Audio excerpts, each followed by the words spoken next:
The other day, rapper reaches out to me about exclusive rights to a beat. He says he'll only take it if he owns 100% of the underlying composition. So I say no thanks. So then after this whole argument about him saying I need 100% of everything, including the underlying composition, he asked me, what is an underlying composition?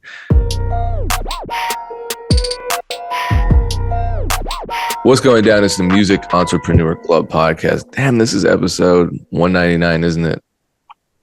2 more episodes. Wait, 2 more. Okay, so we're going up to 201.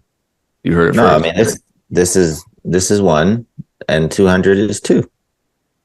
That's not 2 more. That's 1 more, really. Some interactive thing, some podcast format. A lot of people are concerned. I understand why. I don't really have a strong answer, a solid answer for them as far as what becomes of MEC podcast after the 200th episode, what it's going to look like, what it's going to be called, that kind of thing. If anyone else has any insight, please. But I'm not going to end up getting a day job, so I'll create something.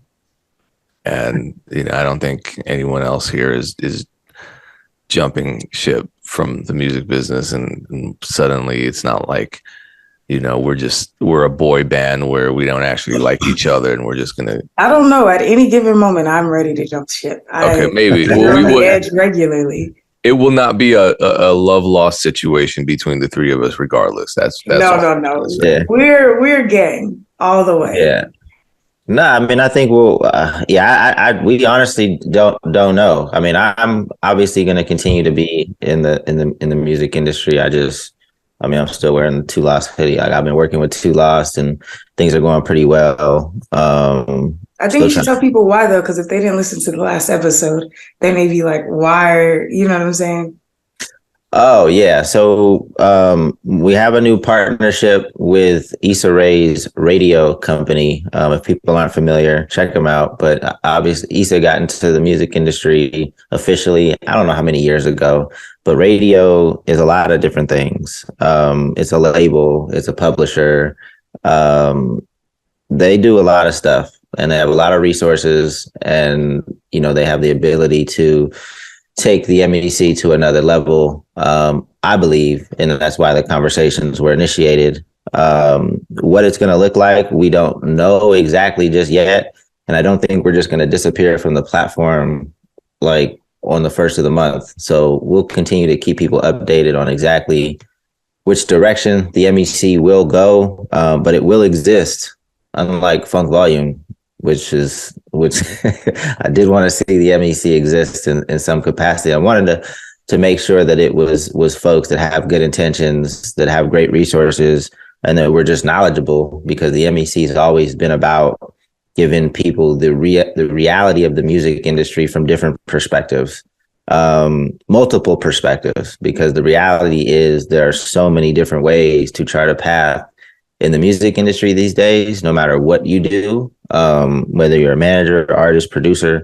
And we just wanted to shed light on that. And I think, just us bringing our personal experiences to the table, us bringing our personal relationships to the table when we used to have more guests and we used to have our live sessions, hopefully that's what people took away. It's like, wow, there's really different ways to do this. There's so many different ways to monetize my content. And I'm hoping that that's what people, took away from this the most, because it's true, and it's only becoming more true as, time goes on. It's just more revenue streams are revealing themselves. Some go away. So yeah, we'll keep everybody posted as we get more details. But follow us all on our individual platforms as well. Follow the Erinn Effect. I think that's everywhere, right? Right, Erinn? Everywhere, and soon to be on YouTube. There you go. At DJ Payne 1. That's an announcement, Erinn. It is very soon. Nice. So as you can see, you're going to continue to get content. I've been doing conversations for Two Lost. I still have my independent living podcast. The conversations with Two Lost has been interesting, and I want to talk about that during this during this podcast as well, during this episode, because I really just have been getting a chance to learn different artist stories. It's basically what I do. I just hop on with somebody that's doing well, working with Two Loss, and learn how they did it and how they set up their business. So that's what's going on. So we can jump into our first topic. Our first topic was with Russ. Russ has this ability to just, have his little spicy takes that get people, at war. The last thing, I think that he does the opposite of what the MEC tries to do, right? Like when he throws out something, artists and producers start bashing, or like managers and artists start going to war. Well, let's be honest. That's what happens when we post, regardless of what our intentions are. But hopefully people like learn different perspectives and dial back like the immediate need to go on the offensive when they hear some shit that they might not agree with initially. That's a lot to ask people. So you're asking people to be mature. That's a lot. I didn't say it happened at large scale, but I know that has been the result, for a few. I think few people like understand managers a little bit more. So anyway, he goes, hot take. You know how much money you got to put into an 8-figure company to get 20% equity? Artists are companies. 20% is industry standard for managers, but are you bringing in 20% of the yearly money for your client? It's not. If not, it's nuts to charge 20% just because it's standard. Quote, standard. Initial reaction, Erinn. Okay, so there's a lot. One, I make all of my artists way more than 20%, and I can prove it. Like on paper, we could look at where you were before I started with you, and then where you are a year later. I can look at deals that came in just because the artist has a relationship with me, or just because I pitched them for something that people didn't even know they existed.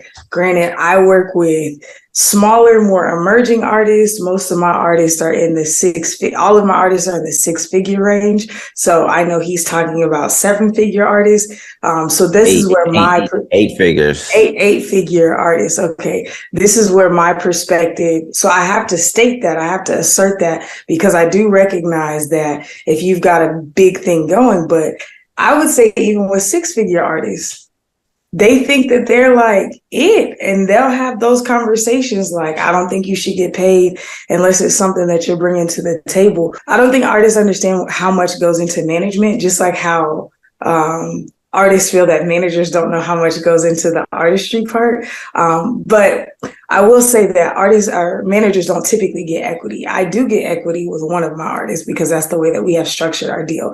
But I've also invested years into my career, relationships, resources, and that artist understands that and is willing to have an equitable split with me. I function as like a chief of staff, and there are several other entities that come up under the artist. So there's equity there.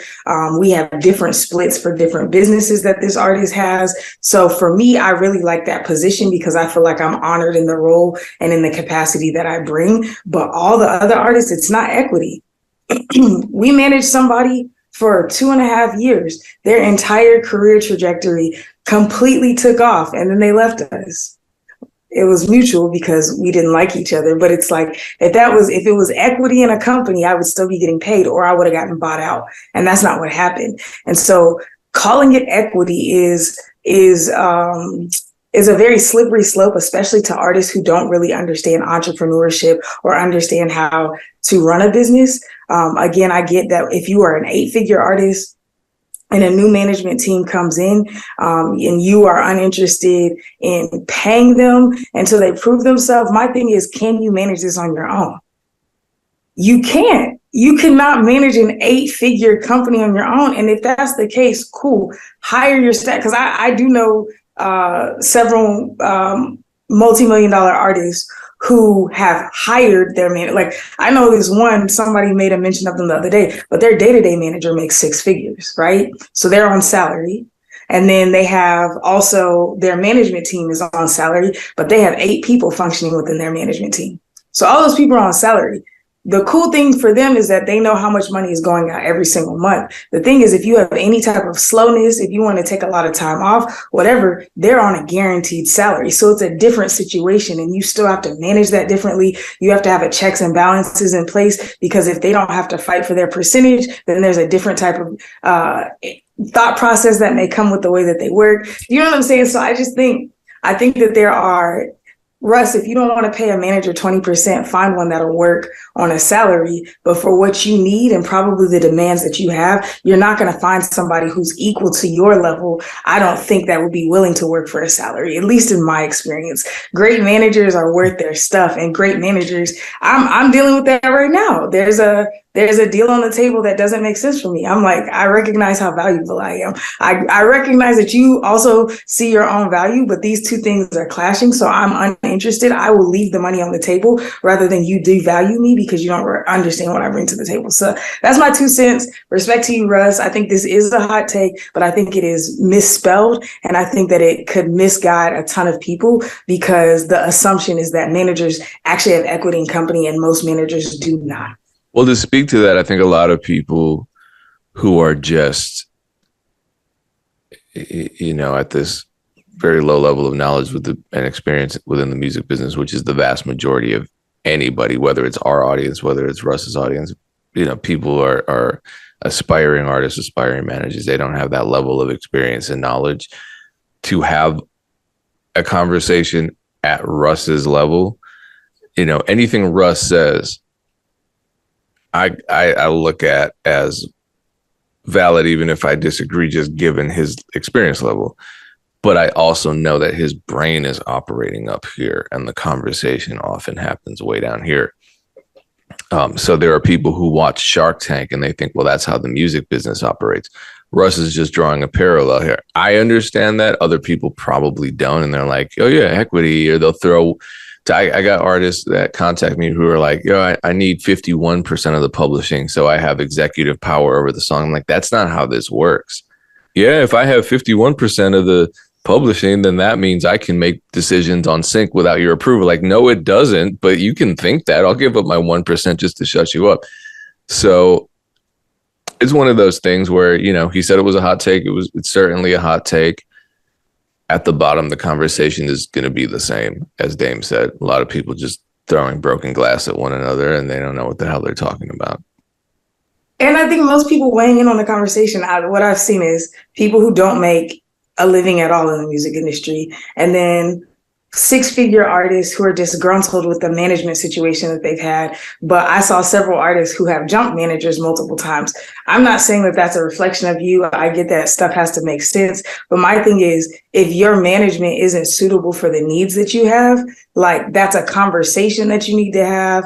Or are you not suitable? Are you not creating the opportunity for yourself to where you're seeing what the manager can do? I don't know. I think there's so many variables here. Right. And I think it's hard to launch a hot take and you are representing less than 0.1% of all music makers in the world in the tax bracket that you have. Like, throwing that hot take out on the internet feels a bit irresponsible to me. That's why I say I feel like it's misspelled. Like, if I were managing Russ at a 15% rate, I'd be good. I just, you don't know the headache that it comes with. I'm just saying, I don't know about it. I don't know. I mean, the staff that you may have to maintain, like, I have to maintain a staff off the percentages that I take for all of my artists. So it's not just me getting that. So for me, I feel like the percentage that I charge is very justifiable. Yeah, I think it's fair to in those situations, because it sounds more like Russ is talking about managing a corporate entity, not a artist. If I were managing Russ as an artist, I think it would be different, given that he's proven himself to be self-sufficient with his career successes. There are artists who, well, whatever, Russ is an exception. That's all I'm going to say. There are vast majority of artists don't lift a finger. Vast majority of managers are just there to play house with these artists. I will agree with that. I'm the daddy. I'm the mommy. Whatever. You're the baby. Okay, let's. It's tea time. And then you come to somebody like any of us three representing an artist, and you're saying some stupid ass shit that doesn't add up.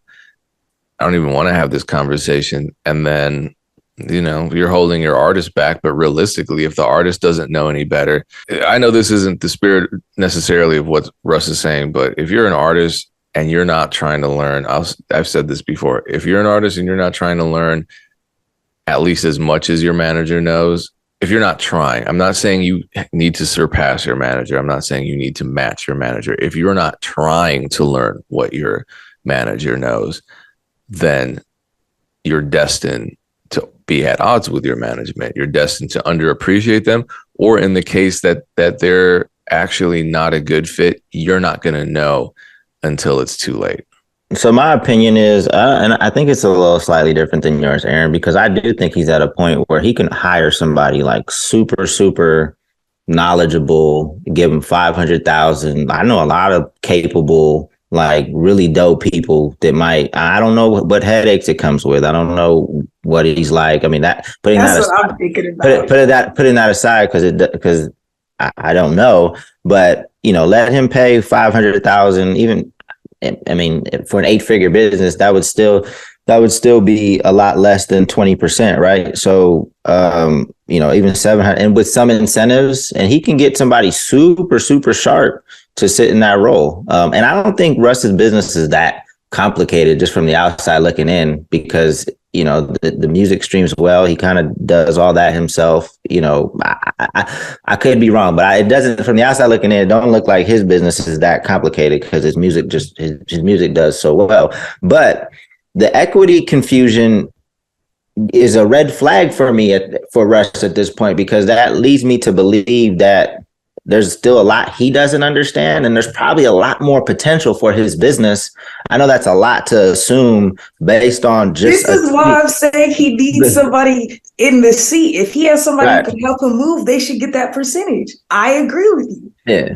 But it may not be that percent. I just need everybody in the comments, unless you have an 8-figure business. And I talked about this when we opened up the podcast. Like, every situation is different, and the situations definitely change as you have more success in the industry. My problem with this tweet is that the people that are, co-signing this in the comments are now going to be at war with their manager, and they don't make shit yet. And it's like, then everybody starts to feel undervalued. And then it's really hard to operate a team that way and have any type of success. So as soon as you see a tweet from somebody that's in a whole nother world of you, just know that shit don't apply to you, apples to apples, right? But yes, commission is not equity. Like Erinn said, if I have equity in a company, that means I have ownership. That means once I stop working, I still have that ownership, unless, like she said, you buy me out. So that's not what a commission is. A commission is just, hey, this is what happened while I was working with you, or this is what I brought in. And again, it also speaks to what we talked about before of like, okay, managers bring money in for sure, but they also protect your business. They probably protect you physically, mentally. Like, there's so much focus on just the money I bring in that you are devaluing so many other roles of a manager. And I think that gets overlooked when we start focusing in on what you're bringing in. But then the artist will come to me and be like, well, you can't bring that in unless I'm doing this. I'm like, so now we're getting into this back and forth. And it just creates a very unconstructive dialogue that eventually just increases the tension in your relationship that's going to build over time. And eventually, you probably are going to part ways.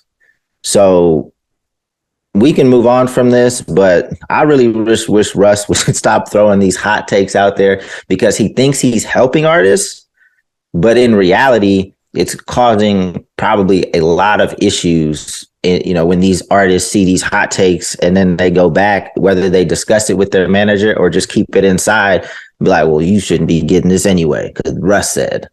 And you're making the assumption that they understand that Russ is using the commission model as an analogy and not, a one-to-one with a artist management relationship. I mean, he could be though. That's what I'm saying. Like, I would have to What- wonder like how his management even currently feels, or maybe he's shopping for management and that's his frustration. That's why I think it's just like it's such a slippery slope to throw. Like me throwing out hot takes about artists, I have to be very careful what I tweet, or even I explain stuff deeply on here because my assumption is that most of my artists are probably not going to watch this, and the one that would watch this, I always speak highly of them because they study. So I wonder what type of psychological effect that has to have on his team as well, to be like, man, this dude is so disgruntled. That's what I'm saying. Like, I get what you're saying, Dame, but I feel like to handle somebody at his level, there are so many things that come along with that, the type of nurturing and the type of development of relationship. So that's what I'm saying. I feel like they would be worth their percentage, but I'm with you. If you were to give a solid salary with incentives, I just hate the idea of a salary model for somebody that's that big if you aren't able to eat on other things that you're able to bring in if you're really at that level. But I think incentives with the salary, if it's mutually agreed upon, I think that could be dope. I agree. Yeah. But I mean, because, but it would take somebody that has probably somebody a little bit more seasoned from this is why it's important to have a manager, because even something as simple as like a compensation discussion takes somebody that has like been through this before, because Russ might be looking at it as an artist like, okay, I'm just going to give this person 500,000. Right. But if you've if you understand the value of a manager, there should be some incentives. But if you just understand the importance but if you just understand how important it is to incentivize people not to get complacent, right? Then, I think Russ needs to have somebody to really understand all of these smaller details of just running a company and hiring people. And I think that's the reason that I still feel like $500,000 is very low. Somebody will do. I mean, that's a good salary. Somebody will do it though, for sure. I would do it. Russ, hit me up. I think $500,000 is cool until you're looking at how much of a headache it is, and that's what I'm saying. Like, yeah. I'm not making many assumptions, but I can't imagine it's nothing Dame hasn't gone through. Yeah, I mean, I'm just saying, because as your money grows, the ego gets crazy. Do you know what I'm saying? So it's like, it's I've done this, and this. So it's like, even because like currently, like I'm saying, I'm trying to be really choice with my words, but I get it. You know what I'm saying? It's like, you will say, yeah, $500,000 a year. That's cool. It's a salary. It's guaranteed.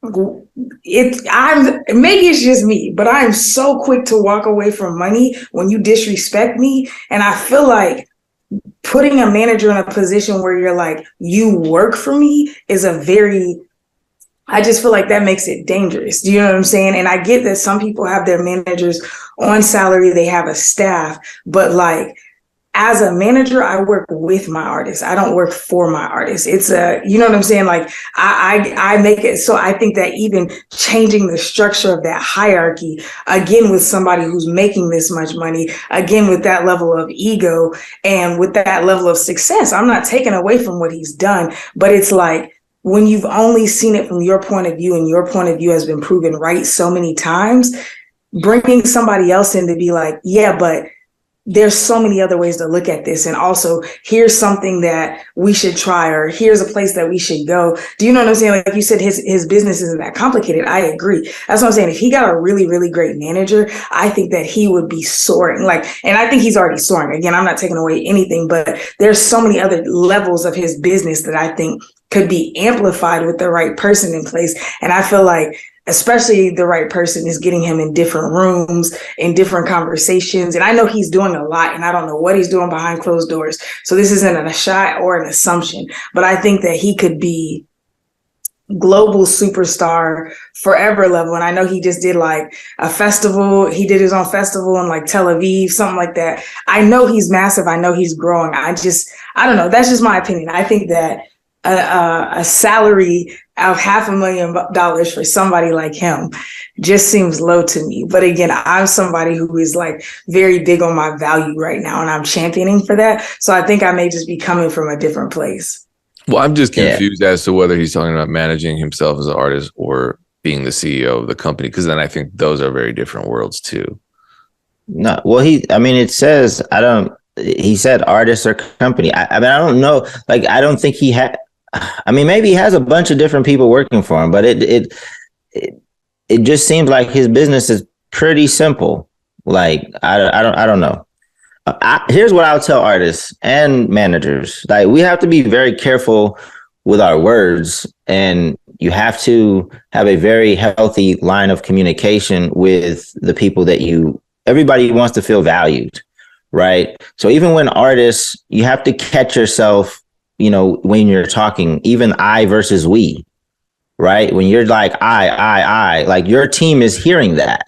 Your team is hearing how, and that gives us insight into how you value your team, right? So the words are powerful, and you have to be mindful of all of these little things, because that shit will build over time. And that, that was even my tweet that I made a few days ago. I was asking people for advice, right? Because managers, it's a pretty thankless position unless you work with a special talent. Like Ja thanks me all the time, and I, like I said before, I never realized how important those words were until I heard it.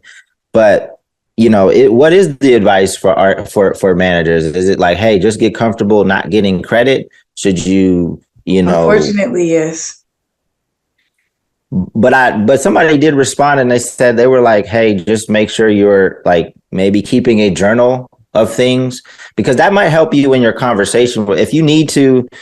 So, because I posted that because like I came up with the idea to put a soundtrack to Ja's cuddle season, right? And basically I did all the work to reach out to the artist, put together I basically did everything. At the end of the day, like, it was, obviously using Ja's platform, and he allowed me to do it. But, I pretty much did everything behind that. And it's not an issue, but it reminded me of potential conflicts because of artists and managers. It's not a problem with me and Ja, but one of the artists like publicly like really like praised Ja for this, right? And some people might be like, who cares, Dame? It doesn't matter. And it doesn't matter to me. This is not an example for me. But what I'm saying is that weighs on managers when that happens time and time and time again. When you put all this work in, it's your idea, and then people just praise the artist for what just happened and only tag the artist and what just happened. And you have to be a trigger warning for this part, right? and it takes a very mature, secure manager to be able to deal with that. But I do think that the expectation shouldn't just be, just continue to take it. I think that there should be a conversation with the artist so that the artist doesn't get gassed up as well. Like, oh yeah, this is me. They're praising me. This is me. Like, it's not just you. Right. And hopefully managers work with artists that understand that, or you can have conversations that, where you talk about that. Because if that happened time and time again, and Ja, who isn't who he was, I'd be like, fuck this. I'm going to go work with somebody else that, that appreciates what I'm bringing to the table. So I think it's important to note that things like this are actually more important than money to a lot of us, because it's like, again, I'm in this place where I'm just like really like assessing my value, what I find valuable, what I need to feel safe in management relationships, or just what in business relationships in general. And that's something that is like so destructive mentally. I'm not doing this because I want credit. And I'm not doing this because I want a platform. If I wanted a platform, I would be an artist. I don't want to be an artist. That's why it took me so long to finally get into the content game, because I'm like, I'm not doing this for a platform. But I just realized that's where the world is. But it is extremely destructive to fight an artist to put an idea together, watch it be successful, everybody praise them, and then they accept the praise. I could give you example after example after example for all of my artists, previous and current, that I had to fight them tooth and nail to get something done. When it finally got done, they probably executed at maybe 30% because they didn't want to do it. And it still went off well. 2 of them immediately will be like, yo, you got it. You know what I'm saying? You did that. And then if somebody says something, they'll be like, shout out to the team, shout out to I don't even need them to say Erinn, because it is a team thing, right? We're conceptual. Just acknowledge that it didn't come from you. However, the vast majority of all the other artists I've ever worked with, and even one currently, is a little bit like, and I'm sitting here like, do I still want to work with this person? Because when you think that way, your thought process is very egocentric, which means that it's eventually going to destroy all of us because you're the big I. And I think people don't understand that. So like when people are like, when they specifically are only talking about money, like you said, Dame, when it comes to management, and you're not looking at the value add of the creativity, like managers are also creatives. Typically, my experience is that managers are actually more creative than the artists. Artists tend to be really gifted in creating music or maybe creating a concept, but not only do we have to translate it, we have to add creation to it to make it make sense in the real world as far as business goes. So it's like we have to be the business mind, but we also have to be an artist translator, and then we have to create in the middle for it to all make sense, right? But we're just seen as just like, oh yeah, they're just signing contracts and whatever. And I think if you don't understand how destructive it is to a manager to not have the gratitude or understanding of what it took, the type of experience, the type of research, the type of knowledge base and desire to create beautiful things with you, and then you are the only one who gets the adoration and the acceptance and the applause, it's really tough to work with people who don't understand that. And if you're only focused on yourself and what you're getting from this, it's a quick way to drive good people away. This just feels so much like relationship advice. I mean, how many relationship dynamics are like this where, you know, one person's paying all the bills, cleaning the house, you know, doing all the child rearing, et cetera, managing the finances, and the other person's like, yeah, we're equal partners. Yeah, I mean, it is. I mean, it is like it, because a manager, artist, you know, I was with the guys all the time, you know, more so than I was with my girlfriends at the time. Most likely. Girlfriends? Like, damn. Well, Funk Volume existed for, you know. Yeah, we know you were up there. You get multiple women. 8 years. So I was probably in like 2 relationships, but during those time, not at the same, not like you, Payne, not at the same time. But I remember, so, and I know we got to get to other topics, but we can do extended. Oh, can we do an extended version today or no? I don't mind. We'll anyway. Find out. So before the last tour, you know, and this is kind of looking back at it, and looking back at it now, I could probably think about, okay, I can see why this shit came to a very fast crash and burn. So before the last tour, Hop shows up late because we always like meet where the bus is taking off, typically where the merch is, so we can load the merch, have a quick conversation. And I wasn't going on this tour. So, but we met, and of course, Hop is late. Hop is late because he said he didn't know what to do with his turtles. I was like, this is ridiculous. You've been going on tour for hella long. The morning of, you don't know what to do with your turtles. This is ridiculous. And I'm telling him how ridiculous this is, and it's getting him upset. So upset to the point where he eventually just goes on this tirade. This tour is mine. The people are here for me. The bus is here in front of everybody.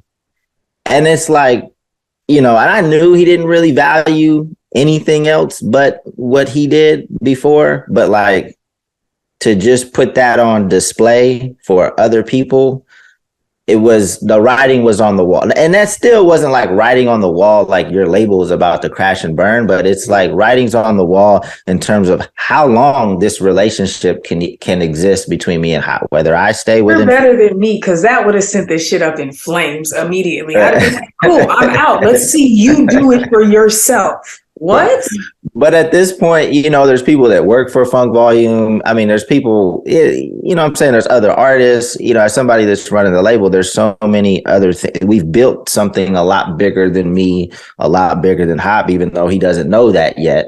And, I just want artists to value the people that are supporting them, right? Because there's a lot of things that those people are helping. I mean, even look at, I don't want to put down the guys or anything, but like, nobody's in a better position when Funk Volume crash and burns, right? Like Hop, still has fans, but ain't doing shit. Like when we were together, we were putting out documentaries, we were touring heavily, we were getting a bunch of PR, we were getting regular, like serious radio looks. Like there's a lot of things happening, and like nothing is happening now. Right. And I can honestly say a lot of that was me just keeping things together. Right. And you don't have that. Now what?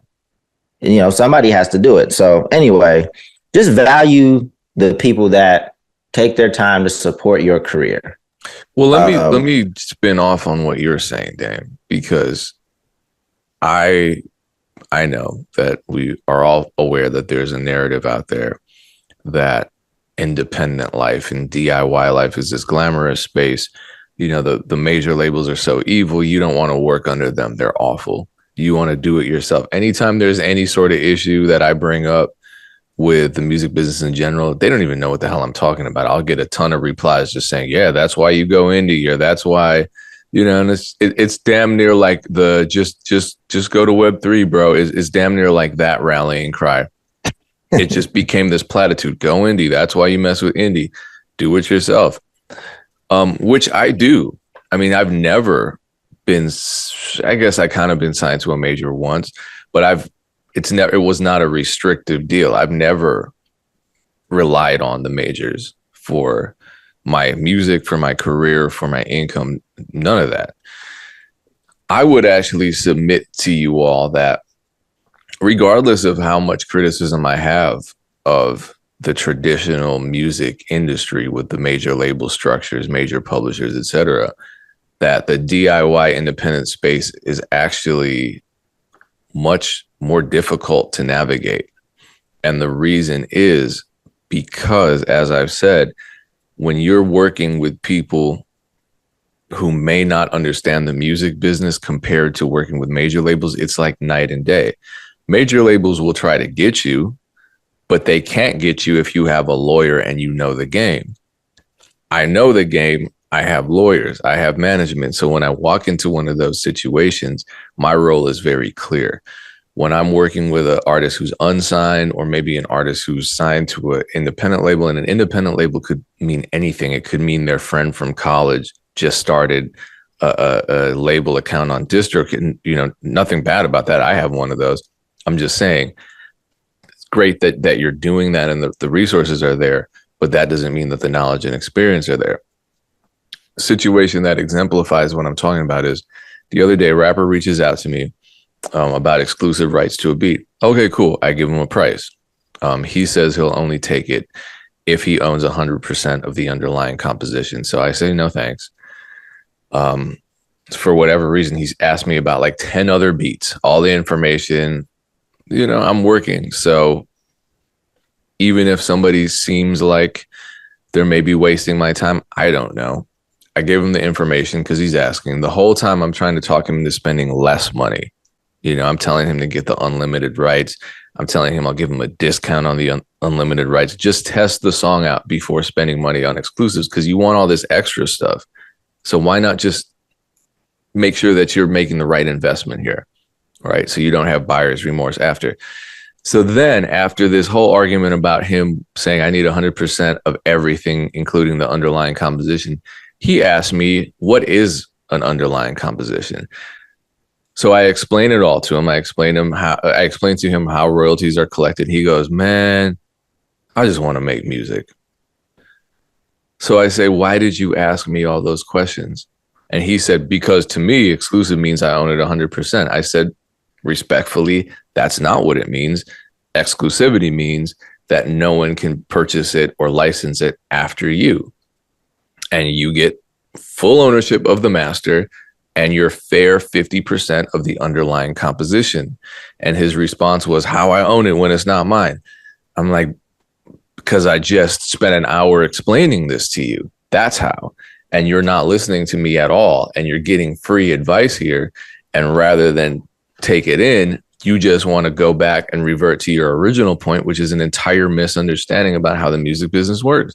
You're fighting with me over a copyright that you didn't even know existed, that you don't know how to collect on. You're not making money off the underlying composition because you can't. You don't know what it is. So why do you want 100% of it?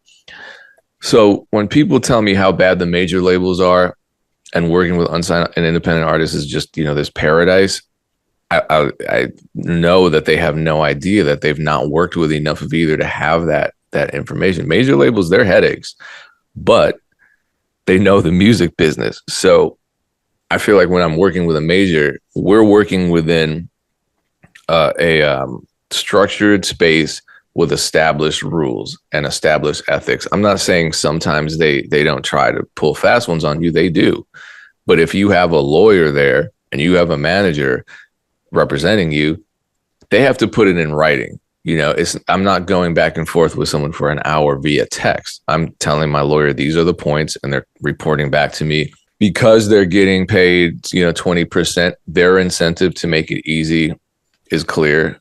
And my incentive and their incentive also to make me more money is clear because they're getting 20% of it. So that makes me happy because I'm paying them to handle the headache for me. It's a great situation. 20%? Or my management. My lawyers usually work for a flat fee. Yeah, I was going to say, I'm thinking about becoming a lawyer. I do. Well, you should anyway. I don't want to go to law school, but the way that I have to negotiate all these contracts, the amount of stuff that I need to know at this point, I'm like, damn, I could just spend a few years and get a formal degree. I will say, though, I think that you have two extremes.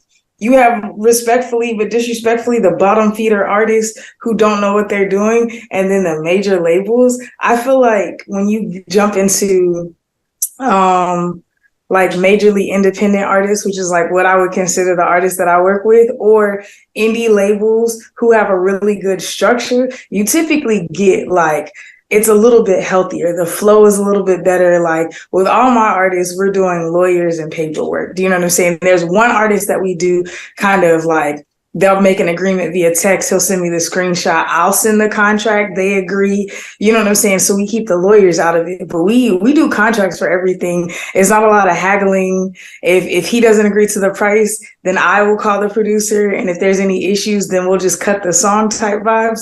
But I feel like if you're catering to new artists who aren't making any money, I think maybe you should just move your business model to mostly service artists who make at least some money off of their music, not even necessarily a full-time living. Because I think that's the issue. It's like that's why we also stopped working with brand new artists. Like I don't manage new artists. It's like there's no money here, and I'm sitting here teaching you all this stuff that you really don't care about, and then you're gonna leave the industry because you don't realize how difficult it is to stay. I don't work with anybody who's not making at least six figures now. So when most people hit me like, yo, I'd love to work with you, I'm like, you can't. And they're like, oh, I'm like, but you can book me for a consultation. And they're like, okay, so what's the process to work with you? I'm like, well, first you have to be making at least six figures. And then that cuts, you know what I'm saying? So it's like a lot of my headaches are saved because of that. And I know you won't necessarily do that, but I feel like it should either be BeatStars, or if I'm communicating with you, you got to understand the music industry. You know what I'm saying? Yeah. Well, I love working with, I don't want to make it seem like I don't like the space I'm in. I'm just not going to harbor and spread any illusions about it, because a lot of people love to romanticize the indie world like it's just a bunch of hippies holding hands making music together. And there's a lot of bullshit that goes down in this space. A lot of bullshit that goes down in this space. A lot of dumbass. And it's, like the Russ conversation, there are very few people who are on the level to have those conversations. there's nothing wrong with it. I'll work with anybody. You could start rapping yesterday, and if you want to work with me, cool. And if you have questions, that's the value that I bring in addition to my experience as a music maker. But this is like, creatively speaking, we're working on a creative product. Cool. That's straightforward. When we start to get into the business, though, that's when the headache comes in, because I'm operating as the artist on my side, as the manager on my side, as the lawyer on my side, as a consultant on my side, and I'm doing it all for free. But my bad for spending an hour explaining this stuff to someone that basically just spits in my face. I'm not blaming the game for that. I'm just saying that's how it is. And that's how it's going to be. I'm not going to wake up tomorrow and say, you know what, I don't want to do this anymore because of that. It's fine, but be aware that that's the landscape. And this is more of a reminder to people to, if you feel like you're banging your head against the wall working with someone, then just protect your time and energy, because you never get that back. And you learn from my mistakes. But, also, there are amazing, probably the easiest label I've ever done business with was Strange Music. Easiest. And they're what you would consider a major indie. And yeah, I mean, if every placement were like that, oh my God. And I've been to the offices too. It's a very relaxed environment. It's corporate as fuck. It is surprisingly corporate, but it's like one of the there are corporate jobs that everyone loves and they're the exception. It's kind of that type of energy. So I visited the offices before I ever signed any sort of deals with them. And it didn't surprise me that, I'd get an email from Caitlin over at Strange Music, and it was the most pleasant interaction ever. And sometimes I get that with a major, but it's like 50-50. And with the unsigned artists, I think most of them are just trying to figure it out. And if you're spending money with me, the least I can do is answer a question or two about how the agreements that I'm issuing you are structured. I just don't want to have my time wasted. That's all. Fair. You're more patient than I would be. Like, if you got questions, you got to book a consultation. Folks be shooting they shot in my DMs. Love what you're doing. Would love to pick your brain. Yeah, oh no, fuck all that. No.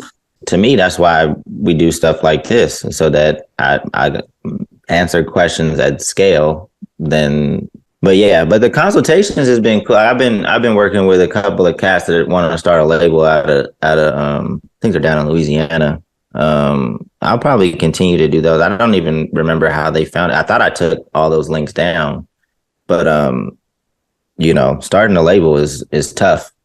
So definitely happy to lend my experience via consultations. But yeah, we give enough. We give a lot. Well, that's the type of thing. I think you're like. Go ahead. No, but I'll remember what I'm going to say. I'll say asking that is proof that you haven't taken a deep dive. You know what I'm saying? Because I'm like, man, there's so much free information on the internet from me. I'm not just saying, oh, go Google it. I'm saying you're coming to a source that has an abundance of free information on the internet, and you have the audacity to ask me for my time. You don't love what I'm doing because you clearly don't know what I'm doing if you ask me for that. You know what I'm saying? You saw a clip on Instagram, you see who follows me, love what you're doing, would love to have a conversation. And then people are like, oh, when I get my money together, it's like, I'm the wrong person to call if you have to get $200 together. You need to go look at all the free stuff. You know what I'm saying? It's like, if you can't afford $200 for a 45-minute call right now, you definitely need to go look at the podcast, go look at all my interviews, hop on some panels. You know what I'm saying? So I don't know. I just think it's a weird ecosystem of artists always like, man, can you explain, even in our comments, can you explain X, Y, and Z? Go watch the whole episode. Start there. Yeah. And we all do consultations, and I take those really seriously, and I'm on your time during that hour. So when I get DMs and I get them all this or emails and I get these all the time, like 5 paragraphs long, and at the bottom it says, well, appreciate your time. And it's like, here's how you appreciate my time. I'm not even reading this because I'm so busy right now. What people don't understand is that we're stressed out. We love what we're doing, but we're overworked. And I'm sitting on my front porch most of the day. I'd rather do that than to do this bullshit. That's what I moved. Then you're focusing on what your priorities are.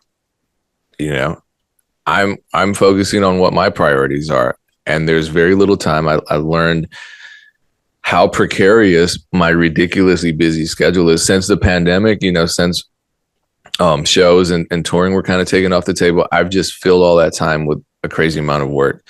You know, stuff that is rewarding for me. And like this week I was teaching at a middle school, and that schedule threw my whole life off. Or like I'm waking up at 6, driving to the north side, and it's just a lot. I'm like, oh wow. All the stuff that I'm doing, I do a lot throughout the day, and I see that now. Because the second I have this, 7-hour block where I'm suddenly filling my time doing something else. 7 hours. It's 3 classes with the lunch and then waking up and travel and everything. It was a lot. Normally I structure my life differently. And so when that happens, it's just like everything unravels and I'm suddenly super overwhelmed. My task list is just getting longer and longer and longer. So yeah, I mean, it is kind of crazy to me that people think a professional is going to teach you how to make money for free. For you to not take the advice, mind you, right. Because people who do that typically aren't taking free advice already. So it's like you're really wasting all of our time. You wasted your time writing this. You're wasting my time thinking I'm going to respond. And if I did respond, it's a waste of your time again to read it because you're not going to do it. But I feel, and I love giving consultations because I do feel like when I give that information, I mean, people are listening, they're recording the people. A lot of people ask, can I record this call? Yeah, of course, you're paying for it. They're taking notes. So DM me if that's what you're trying to do. We'll schedule a consultation. Same. I would say that like 1 out of every 10 of my consultations is actually successful. Most of the time, the artists think that I'm going to get on and gas them up and give them like, here's a simple 1-2 step. And I'm like, it's actually really easy. You got to be consistent. And I'm going to explain to you how in the context of what you're asking for, that consistency looks like. Most people, once they hear what I tell them, are like, oh, damn. You know what? I feel like they're gassed. They're like, and they'll be like, I've never had anybody break it down for me like that. This is the best consultation I've ever done. I go look on their page 6 months later. They haven't done shit. So I'm saying like people love to intake information. They love to be in proximity to greatness, but most people aren't great because they're inconsistent. But now they know at very least. I think that takes people to a different level. I would love it if, because when knowing things, being intelligent, having knowledge is such a either burden or impetus, right? And that's kind of, I feel like if you just look at it like that in a very simple way, your life becomes easy because now you don't have to go through the torture of regret, of blame. But I learned from my favorite artist, regardless of who it is, if it's me telling you, if it's Erinn telling you, if it's Russ, we're all going to say the same thing, pretty much. It's going to come down to consistency. It's going to come down to community. It's going to come down to a lot of the same things. The specifics may vary, but they're all valid. Now that you have that information, what do you do with it? If you choose to try it out, that's my thing. If an artist is sitting around and it's like, I'm way better than Russ, why don't I get the same love? Have you done what he's done? Have you released that many songs over this amount of time? People, I'm way better than Payne. You know, your beats are all right, but mine are better. Okay, I drop 2 a day. How many do you drop? I'm not on the internet like that. Okay. But now you know. If you don't do what the people you're trying to compete with do, you can't say anything, but you have that knowledge now. So either it's a burden in the sense that you feel crushed by it and then you just want to give up. Okay, cool. You gave up, but you made that choice. You can own that. Or it's an impetus where you say, okay, I got to try. I took it as an impetus. I wanted to beat, it wasn't even a competitive thing. It was just like, I wanted to succeed in the online space like Cash Money AP because he was the guy that was just killing it. He put out a beat every single day. I'm like, can I do that? Hey, if he can, I can. Why not? Right. I met him. He's tall, but he's not Jesus. So let me figure this out. So I did it and it helped. And then I was like, you know what? What if I doubled that? But that's what I'm talking about. And I feel like that's what's missing. But a lot of people just look at it like, I'm not getting a look. Yeah, you're not getting a look. You're not working. I literally tweeted today because people don't know what it took you to get where you are. They'll assume it didn't take much. Like that's like they just assume, oh, well, it couldn't have been that hard. They just needed this, this, and this. And because I didn't get that, then that's why I'm not there. And it's like that assumption, they say as assuming makes an ass of you and me. It's like that just keeps you at bay from what you're actually trying to accomplish. So, yeah.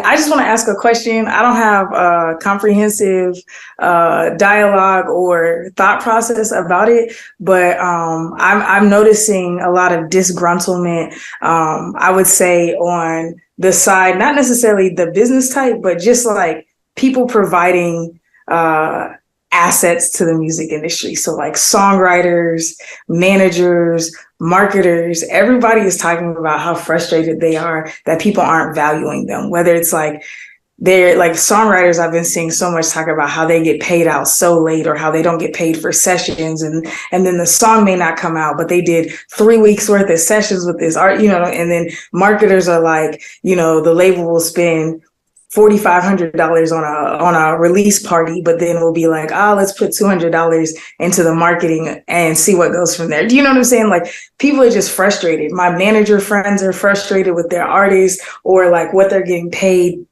I've been frustrated just with like the way that companies, when we're coming in to consult, are taking care of us, the same, disgruntled with my artists, just all those things. I've been frustrated and I've had to take a step back for the last like 3 weeks. I think that's why I was so, people have been seeing me tweet about a lack of motivation. So I want to know, how do you get people to value what you're bringing to the table? This is a personal question, but also a question for a lot of other people that I'm seeing in the industry that do have a lot of value. And I'm not talking about, this is no shot to anybody who's like new and trying to figure it out, but I'm not talking about a brand new manager. I'm not talking about a songwriter who's just trying to get sessions. Like I have a friend who just won 2 Grammys this year, and he was like, I'm in such high demand for sessions, but I'm trying to string it together between placements to make it happen because the way that the money is flowing as a songwriter doesn't make sense. Do you know what I'm saying? I have marketing friends who have billboards. Do you know what I'm saying? Like for projects that they've worked on. I have a friend who's worked with Beyonce recently, but then was defrauded by another client. And it's just like, there's so many, I'm somebody who I feel like has an incredible wealth of knowledge and a ton of skills and hard skills and assets and resources. And I'm still just like, what is it that makes people devalue us? And then how can we find a place where we are valued? Like, what does that look like? And then I want to specifically ask this question as a Black woman, because I do feel like the vast majority of my friends that are experiencing the frustration right now are Black women who have crazy resumes, but just can't find like a solid footing. It's like you start to pedal the bike and then, like a semi comes down the road and you get knocked off, and for me, my answer currently has been saying no to more. I think my knee jerk, it used to be like, I got to say yes to everything because I just got to make everything up with my pennies. I'm at a place now where I'm like, I'm saying no to money because I recognize that I have to be in a position to catch what I believe I'm worth. And if I keep saying yes to all these little things, there's all this bullshit that's in my hand and there's not enough room for that. But I'm saying that having no balls coming in my direction that I think are worth my stuff. So I'm just like in this really, really unique place where I'm feeling like I'm hitting a drought, but it's not for lack of searching. It's not for lack of harvesting and planting. And so I just want to ask the question as a real question, not as a victim, but as somebody who's like, okay, it's not just me. I'm seeing this dialogue happen consistently across the industry with talented, skilled people who make a full-time living here. And I'm not complaining. I'm working. That's why my YouTube channel is about to come out. I have a ton of more things that I'm just trying and throwing stuff against the wall because my Rolodex is too deep for me to sit back and die. Like, that's not happening to me, but I'm saying it's a real problem. And I think that people are really like undervalued right now. And it's like, how do you establish value and make sure you're getting that while working in an industry that's very subjective and up to other people's understanding of what you bring to the table? Yeah, I mean, I don't think I can give you advice without understanding like specifics, because my general advice probably wouldn't help you, right? Because, you know, for me, it was just about changing the people I work with. Like, if you don't feel valued in the space, then, you know, instead of fighting for them to see your value, you just got to move. Because I'm sure, hopefully, you don't find that everywhere. I know you well enough now to know that there has to be spaces in the music industry in which you will feel valued. And I think another piece of it too is like the way you present, whether that's however you guys are communicating with potential new clients, whether that's maybe the deck isn't structured the right way. Maybe you guys aren't communicating the value well enough, quick enough in how you're presenting your materials. And again, I would need to understand like how you guys are reaching out to artists, to potential clients. And so that advice probably doesn't help you very much because I don't have specifics, but I would just say changing the people you're working with, getting better at your communication, and getting better at educating people on what you bring to the table. But again, that's very general unless I see exactly how exactly what you're doing. Yeah. I think I'm in that I have left the people and am still leaving people that I don't feel valued around, right? I think it's the new where it's like, okay, stepping into new realms, new people groups. It's like, how do I get them to understand or not to just applaud the value and then not, what I'm saying? Because I have a lot of people clapping for me right now. I'm like, thank you for the fucking claps, but like hire me or bring me onto a project. And I do have some, I don't want to be ungrateful. I have some really cool projects coming about. I have some peers that I'm working with, but I feel almost like where I was like 5 or 6 years ago when I was I had just gotten some real career wins. And now I'm like, how can I show people? And it's like, damn, I've done way too much for me to be like running around trying to show, what I'm saying? It's like, I feel like Shaq didn't have to run around and like be like, hey, teams, come draft me. You know what I'm saying? But those people didn't understand. I'm in a similar situation now, right? Like I only work part-time for 2 Loss, right? And I feel like if I came in and was like, you guys should understand my value, I still feel like there's an element of me needing to prove like what I bring to if I want this to turn into a full-time role, I know I should be getting paid more than what I'm getting paid now, but it's just like, okay, let me come in and show them what I can bring to the table. And I'm pretty sure it'll end in a full-time role if that's what I decide that I want.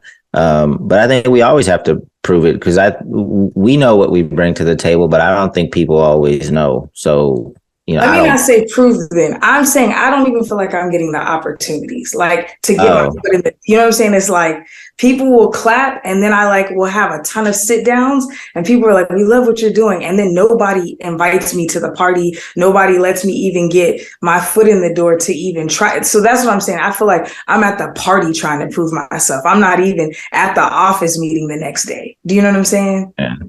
A lot of what the problem is with hiring in the music industry is that, they're just looking for very specific things on your resume, like very specific names. Like they take these resumes, they run them through some AI to just like spot different keywords or whatever. And they're probably tossing a lot of people like yourself, because I know that you haven't worked at the Spotify's before. You haven't worked at the Metas and the TikToks and but you've done some pretty amazing things. But that, a lot of times it gets thrown by technology because they get so many resumes for these things. So you got to have conversations early with people. Like I was talking with somebody yesterday that might have a role like opening up at the end of the year. So it was kind of like, okay, let me plant this seed now.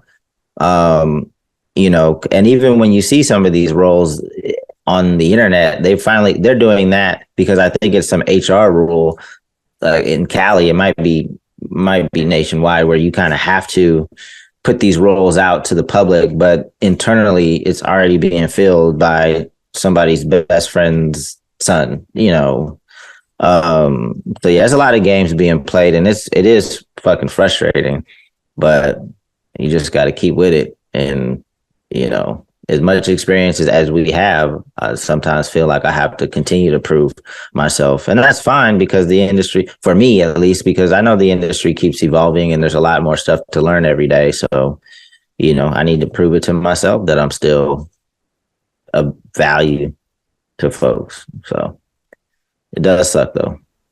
The relationship parallels are just strong today. Yeah. That's all it is. The music industry is a really long metaphor for dating and marriage. It is. And how many marriages fail, and how many people do you date that turn out to be just the wrong fit? And even when you might be all the way in love with that person, do you still have to walk away from the situation? So life is complicated. All this negativity when I'm about to celebrate my first anniversary on Sunday. No, Dame, be proud of that. Seriously, I love having friends like Dame in my life with stable relationships because it gives me a counterbalance to the narrative of hopelessness in dating. So yeah, I have a bunch of solid friends, a bunch of solid marriages around me, or long-term relationships. That's why I have a lot of hope, that I may be a Ritter soon, apparently. Yeah. Yeah, good. It's a good bloodline. No count on that one. Still together, right, Erinn? Say that what? Your parents are still together, right? Yeah, my parents are still together. We always talk about how that's not a great example for not a good example. My mom is loyal. That's what that is. Okay. That's why I worked with so many artists who mistreated me for so long. So that's a whole different story.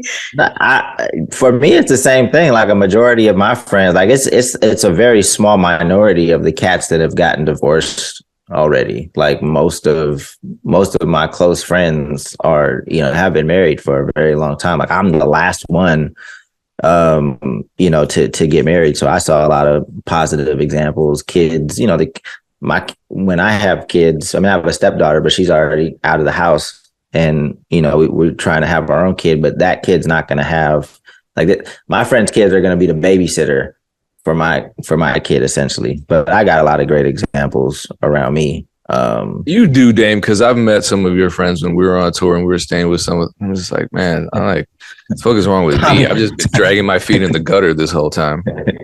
So that was Philly, and you met Tommy. Tommy is the example of the minority. Like he's a wild cat. He's already been divorced. But yeah. You got to keep positive. You got to keep positive example. You just got to keep positive people around. I think that's one of the reasons why I even still in the music industry, because I have so many friends that aren't, and they just provide that refuge and balance of like, okay, let me just escape from this ridiculousness with the homies that have no idea what I'm going through, and let's just go play some ball or go catch a game or something, because this industry, it's really stupid sometimes. But we love it. We wouldn't be here if we didn't love it. We love parts of it. I love people. That's why I'm here. I love people and I love art. I don't love this industry. Yeah. Anyway, We'll have a non-MEC episode where Erinn and I just have a heart-to-heart about a lot of this stuff. Let's do it. I'm Let's completely with it. We can share content, so it can go on your channel and it can go on my channel. Great. I'm being serious. Hey, let's do it. I'm 100%. Yeah. All right. Well, we could Probably be like wrap a it up. 3-part episode, but yeah, no, we'll wrap it up. Appreciate you tuning in. Erinn, you promote what you got going on again. Yeah, check out the How to Build Your Own Dreams podcast. That's with me and my business partner, Brandon, talking through just life lessons, not necessarily the music industry, but we talk about our life in the music industry. You can follow me on YouTube. I'm about to start dropping videos literally on Thursday. So in a few days after you hear this, it's at the Erinn Effect. That's my YouTube. It's called Everything Erinn. So I have thoughts about me being in the music industry. I have a new podcast I'm dropping called A Podcast for Adults to Fall Asleep to.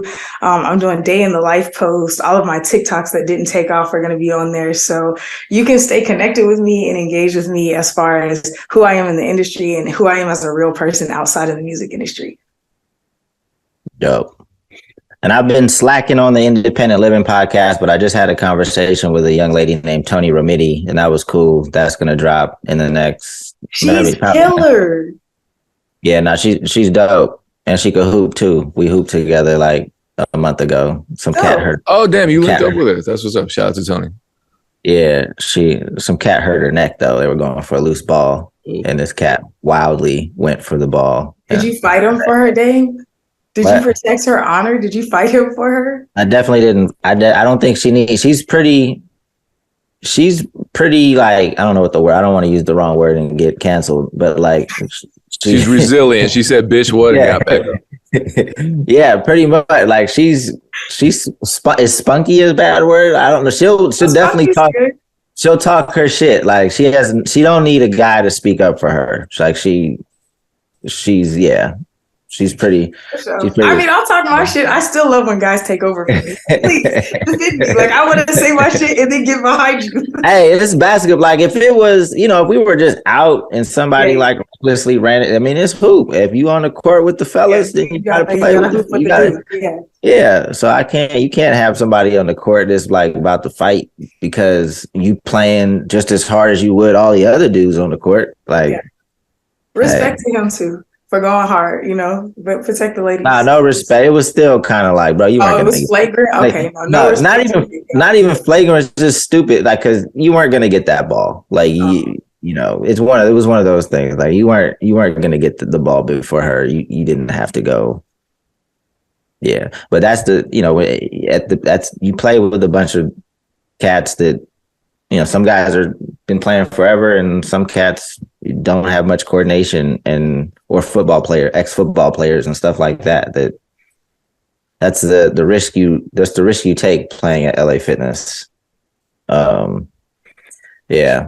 LA Fitness is getting a bad rep. There's a lot of violence going on there. It's always a fight at LA Fitness. That being said, appreciate you tuning in. We'll be back next week for episode 200. Follow us all. We all got stuff going on, and we're going to continue to unite and collaborate on content. Appreciate you. Peace. Bye.